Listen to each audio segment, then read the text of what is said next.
चार दोस्त जो एडवेंचर के शौकीन थे, उन्होंने सोचा कि शहर अब बहुत शोरगुल वाला हो गया है।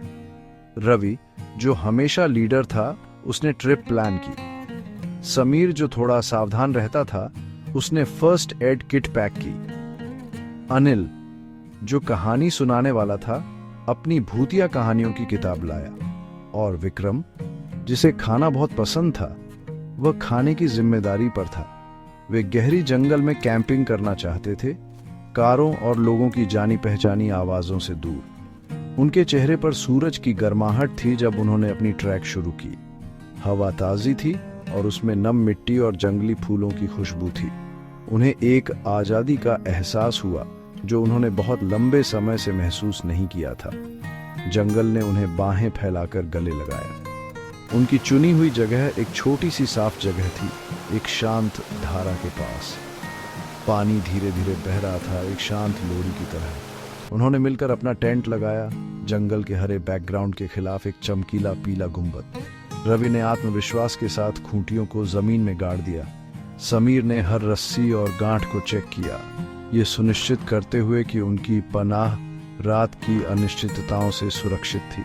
उन्होंने कैंप फायर के लिए सूखी लकड़ियां इकट्ठा की। उनकी हंसी ऊंचे पेड़ों में गूंज रही थी। जैसे ही शाम आसमान को नारंगी और बैंगनी रंगों में रंगने लगी, उन्हें लगा कि वे सच्चे खोजकर्ता हैं, जंगल के दिल में अपने छोटे अस्थाई साम्राज्य के मालिक। यह उनके बड़े एडवेंचर की एक सही शुरुआत थी। जैसे ही अंधेरा हुआ, एक जलती हुई कैंप फायर ने परछाइयों को पीछे धकेल दिया।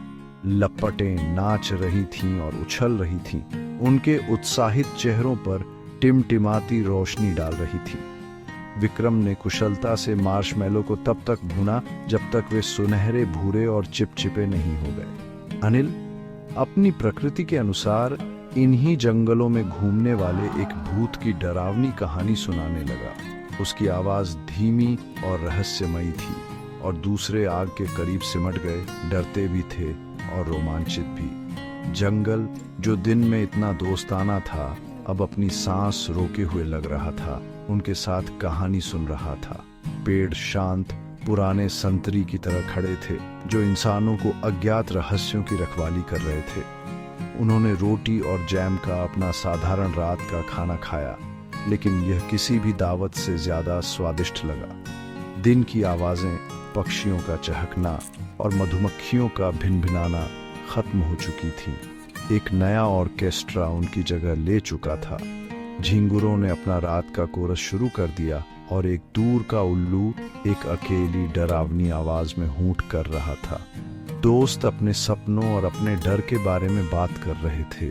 उनकी आवाजें विशाल तारों से भरे आसमान के नीचे धीमी थीं। उन्हें एक गहरा जुड़ाव महसूस हुआ, न केवल एक दूसरे के साथ, बल्कि प्राचीन जीवित जंगल के साथ जो उन्हें घेरे हुए था। रात जवान थी और उनका एडवेंचर अभी शुरू ही हुआ था। उसी रात नेचर ने आवाज दी। रवि और समीर ने टेंट से थोड़ी दूरी पर जाने का फैसला किया। चांद बादलों के घने कंबल के पीछे छिपा हुआ था और अंधेरा एकदम घना था। उनकी छोटी टॉर्च की रोशनी ने अंधेरे में एक डरावना रास्ता बनाया, जिससे पेड़ों की परछाइयां लंबी, पकड़ने वाली उंगलियों जैसी लग रही थीं। वे केवल 1 मिनट चले थे, लेकिन जब वे वापस मुड़े तो उनके टेंट की खुशमिजाज पीली चमक गायब हो चुकी थी। उन्हें अचानक एक दिशाहीनता का एहसास हुआ। हर पेड़ एक जैसा दिख रहा था, हर दिशा गलत लग रही थी। वे खो गए थे। उन्होंने अनिल और विक्रम को बुलाया, लेकिन केवल पत्तों की सरसराहट ने उन्हें जवाब दिया। घबराहट शुरू होने लगी। उन्होंने फिर से चिल्लाया। उनकी आवाजें जंगल की विशाल खामोशी में समा गईं। अचानक उन्हें एक आवाज सुनाई दी। यह किसी जानवर की नहीं थी। ये एक भारी पैर के नीचे एक टहनी के टूटने की अलग आवाज थी। वे जम गए, उनके दिल उनके सीने में धड़क रहे थे। आवाज फिर आई, इस बार और करीब। इसके बाद कदमों की धीमी लयबद्ध आवाज आई, धीरे और जानबूझकर। कोई या कुछ झाड़ियों में से चल रहा था और ऐसा लग रहा था कि वह उनका पीछा कर रहा था। उन्होंने अपनी टॉर्च बंद कर दी, खुद को पूरी तरह से अंधेरे में डुबो दिया। अदृश्य होने की उम्मीद में वे बिना हिले डुले खड़े थे, मुश्किल से सांस ले रहे थे। सरसराहट तेज होती गई, उन्हें घेरते हुए। ऐसा लग रहा था कि एक शिकारी अपने शिकार का पीछा कर रहा है, सही समय का धैर्यपूर्वक इंतजार कर रहा है। क्या यह कोई जंगली जानवर था, शायद एक तेंदुआ, या कुछ और था? अनिल की भूतिया कहानी उनके दिमाग में वापस आ गई और एक ठंडे डर ने उन्हें जकड़ लिया। कदमों की आवाज रुक गई। उसके बाद की खामोशी शोर से भी ज्यादा डरावनी थी। उन्हें अदृश्य आंखें अंधेरे में उन्हें देख रही थी। उनके शरीर की हर नस उन्हें भागने के लिए चिल्ला रही थी, लेकिन उनके पैर जमीन से चिपके हुए थे। रवि ने थोड़ी हिम्मत जुटाई, समीर का हाथ पकड़ा। उसने फुसफुसाया, हमें चलना होगा अभी, चुपचाप। उन्होंने एक हिचकिचाता हुआ कदम उठाया, फिर दूसरा। उन आवाजों से दूर जाने की कोशिश कर रहे थे जहां उन्होंने आखिरी बार सुना था। लेकिन जैसे ही वे चले, कदमों की आवाज फिर से शुरू हो गई, उनकी गति से मेल खाते हुए। अब यह कोई संयोग नहीं था, उनका पीछा किया जा रहा था। पीछा करने वाला उनके साथ एक क्रूर खेल खेल रहा था। उन्हें यह बता रहा था कि वे अंधेरे में अकेले नहीं थे। डर ने जीवित रहने की एक बेताब जरूरत को जन्म दिया और वे झाड़ियों में से अनाड़ीपन से धकेलने लगे। उन्हें इस बात की परवाह नहीं थी कि वे कितना शोर कर रहे थे। जैसे ही उनकी उम्मीद कम होने लगी, वे घनी झाड़ियों से बाहर निकले और एक छोटी भूली हुई साफ जगह में आ गए। बीच में एक ढांचा खड़ा था जिसने उन्हें रोक दिया। यह एक पुरानी जर्जर झोपड़ी थी जो गहरे लकड़ी से बनी थी और लताओं से ढकी हुई थी। ऐसा लग रहा था कि वह 100 साल से वहीं खड़ी थी, धीरे धीरे जंगल द्वारा वापस अपने में समाई जा रही थी। छत झुकी हुई थी और खिड़कियां अंधेरी, खाली आंखें थीं जो रात में बाहर देख रही थी। यह एक अजीब और डरावना नजारा था। बेकाबू जंगल के बीच में मानवीय उपस्थिति का एक भूत। उनके पीछे कदमों की आवाज रुक गई थी, जैसे कि झोपड़ी ही एक सीमा थी जिसे पीछा करने वाला पार नहीं करेगा। हिचकिचाते हुए वे टूटे फूटे ढांचे के पास पहुंचे। लकड़ी का दरवाजा एक ही जंग लगी कब्जे पर खतरनाक ढंग से लटका हुआ था। ऐसा लग रहा था कि वह उन्हें अंदर बुला रहा था, पेड़ों में छिपी हुई अनदेखी दहशत से पनाह का वादा कर रहा था। एक साझा घबराई हुई नजर के साथ रवि ने दरवाजा धकेला। वह शिकायत करते हुए कराह उठा। आवाज शांत साफ जगह में जोर से गूंज रही थी, लेकिन एक ही धूल भरे कमरे को दिखाने के लिए खुल गया। अंदर की हवा बासी थी और उसमें सड़ांत और पुरानी यादों की गंध थी।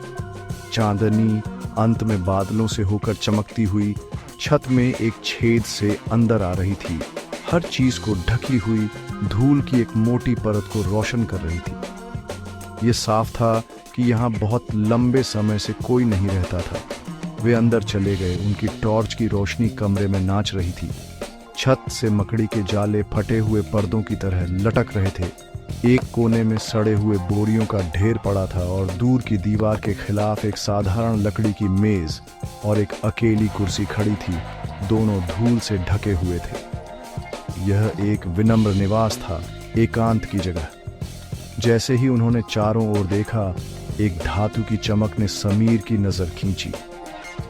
धूल भरी मेज पर लगभग गिरे हुए प्लास्टर के एक टुकड़े के नीचे छिपा हुआ एक छोटी जटिल नक्काशीदार लकड़ी का बक्सा था। यह एक किताब से बड़ा नहीं था, लेकिन ऐसा लग रहा था कि उसमें एक अजीब ऊर्जा है। उनके डर पर हावी होते हुए जिज्ञासा के साथ वे मेज के करीब चले गए। रवि ने ध्यान से बक्से के ढक्कन से धूल पोंछी। ये खूबसूरती से बना था, जिसमें घुमावदार लताओं और अजीब अज्ञात जानवरों की नक्काशी थी। सबसे ऊपर लकड़ी में खुदा हुआ एक छोटा सा शिलालेख था। वे एक साथ सिमट गए, अपनी टॉर्च को शब्दों पर केंद्रित करते हुए। लिपि पुरानी और फीकी थी, लेकिन वे संदेश को मुश्किल से पढ़ पा रहे थे। इसमें लिखा था, जो इसे खोलेगा जंगल का रहस्य उसके भीतर समा जाएगा। एक सिहरन उनकी रीढ़ की हड्डी में दौड़ गई। इस बक्से में कौन सा रहस्य हो सकता था? क्या यह एक जाल था या एक खोज? चारों दोस्त अनिल और विक्रम किसी तरह झोपड़ी तक पहुंच गए थे, अजीब खामोशी से खींचे हुए। मेज के चारों ओर खड़े थे। उनकी आंखें रहस्यमयी बक्से पर टिकी हुई थीं। शिलालेख एक चेतावनी और एक निमंत्रण दोनों था। जंगल का रहस्य रखने का क्या मतलब था? अनिल कहानीकार ने एक छिपे हुए खजाने की कल्पना की। विक्रम को उम्मीद थी कि यह प्राचीन जादुई खाने से भरा होगा। समीर हमेशा सतर्क रहने वाला चिंतित था कि यह एक शाप हो सकता है। रवि लीडर को एक अनूठा खिंचाव महसूस हुआ। यह वही एडवेंचर था जिसकी वे तलाश कर रहे थे, रहस्य का दिल। उसने अपने दोस्तों को देखा। उसकी आंखों में एक मौन प्रश्न था। उन सब ने सिर हिलाया। उन्हें जानना था। कांपते हाथों से रवि ने अपनी उंगलियां छोटे पीतल के कुंडी पर रखी। झोपड़ी में इतनी गहरी खामोशी थी कि वे अपने ही दिल की धड़कनें सुन सकते थे। उसने एक गहरी सांस ली। हवा में पुरानी धूल और सदियों की प्रत्याशा भरी हुई थी। उसने धीरे धीरे सावधानी से कुंडी उठाई। उसने एक हल्की क्लिक की आवाज की जो शांत कमरे में बंदूक की गोली जैसी लगी। एक पल के लिए कुछ नहीं हुआ। उन्होंने बक्से में झांका, लेकिन अंदर क्या था यह देखने के लिए बहुत अंधेरा था। निराशा अंदर आने लगी। क्या यह सब सिर्फ एक चाल थी? क्या बक्सा खाली था? रवि ने अंदर हाथ डाला। उसकी उंगलियां अंधेरे में तलाश कर रही थी। फिर अचानक ऐसा हुआ, जैसे ही रवि की उंगलियां बक्से के नीचे छुई, अंदर से एक शानदार चकाचौंध कर देने वाली रोशनी निकली। यह एक कठोर रोशनी नहीं थी, बल्कि एक गर्म सुनहरी चमक थी जिसने पूरी झोपड़ी को भर दिया, हर परछाई को दूर कर दिया। यह खिड़कियों और दरवाजे से बाहर निकली। बाहर की साफ जगह को हजार सूरज की रोशनी से रोशन कर दिया। लड़कों ने अपनी आंखें ढक ली। आश्चर्य से पीछे हटते हुए लड़खड़ा गए। रोशनी तेज और तेज होती गई। शुद्ध ऊर्जा का एक शांत शक्तिशाली विस्फोट। उन्हें एक अजीब भारहीन सनसनी महसूस हुई, जैसे कि उनके नीचे की जमीन गायब हो गई हो। जब रोशनी अंततः कम हुई तो उन्होंने धीरे धीरे अपनी आंखें खोली। समायोजित करने के लिए पलकें झपकाईं। वे अब धूल भरी जर्जर झोपड़ी में नहीं थे। वे एक जंगल में खड़े थे, लेकिन यह ऐसा जंगल था जैसा उन्होंने कभी देखा या कल्पना नहीं की थी। पेड़ बहुत बड़े थे। उनकी पत्तियां इंद्रधनुषी रंगों में चमक रही थीं। अजीब चमकते फूल एक हल्की रोशनी के साथ धड़क रहे थे, जंगल के फर्श को रोशन कर रहे थे। और फिर उन्हें एक आवाज सुनाई दी। यह मानवीय नहीं थी। यह गहरी और प्राचीन थी, जैसे लकड़ी के कराहने और पत्तों की सरसराहट। स्वागत है नन्हे बच्चों, आवाज गड़गड़ाई। उन्होंने ऊपर देखा तो पाया कि एक विशाल पेड़ उन्हें देख रहा था। उसकी छाल एक कोमल मुस्कुराते हुए चेहरे का रूप ले रही थी। एडवेंचर अभी शुरू हुआ था।